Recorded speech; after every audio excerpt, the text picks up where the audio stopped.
ശ്യാമള ചേച്ചി, രശ്മി എടുത്തു. അവൾ ഉറങ്ങുന്ന. ഞാനൊന്ന് പോയി കാണട്ടെ.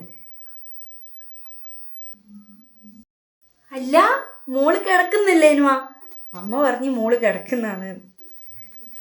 എപ്പം വിചാരിക്കും മോളെ ഒന്ന് വന്ന് കാണണമെന്ന്. ഇനിയിപ്പം എന്തായാലും ഇവിടെ തന്നെ ഉണ്ടാവുമല്ലോ അല്ലേ? അല്ല മോളെ, ശരിക്കും എന്തെങ്കിലും ഡിവോഴ്സ് ആവാൻ കാരണം ആയിരിക്കും പ്രശ്നം? കുട്ടികളൊന്നും ആവാത്തോണ്ട് എന്തായാലും കുഴപ്പമില്ലല്ലോ അല്ലേ? എന്നാലും ഇത്രയും കൊല്ലായിട്ടു ആർക്കേലും കുഴപ്പവും? ശരിക്കും പറഞ്ഞാൽ ഇനിയൊന്നും വീട്ടിൽ കയറ്റാൻ പാടില്ലാത്തതാ. ഒളിച്ചോടി പോയതല്ലേ അല്ലേ ശ്യാമള ചേച്ചി? സിന്ധു, നീങ്ങ വന്നേ. പോട്ടെ മോളെ, പിന്നെ വരാട്ടാ. മോക്ക് നല്ല മണിമണി പോലത്തെ ചെക്കന് സിന്ധു ചേച്ചി കൊണ്ടുത്തരും. വരുന്നേ.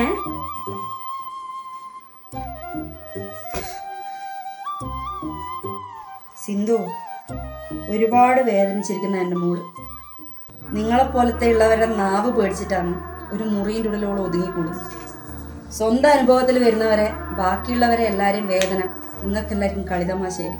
ഈ കേൾക്കുന്ന ആൾക്കാർക്ക് വിഷമാവും എന്നറിഞ്ഞാലോ കുത്തി കുത്തി ചോദിക്കുന്ന നിൻ്റെ ഈ സ്വഭാവം ഉണ്ടല്ലോ, അതാദ്യം മാറ്റണം.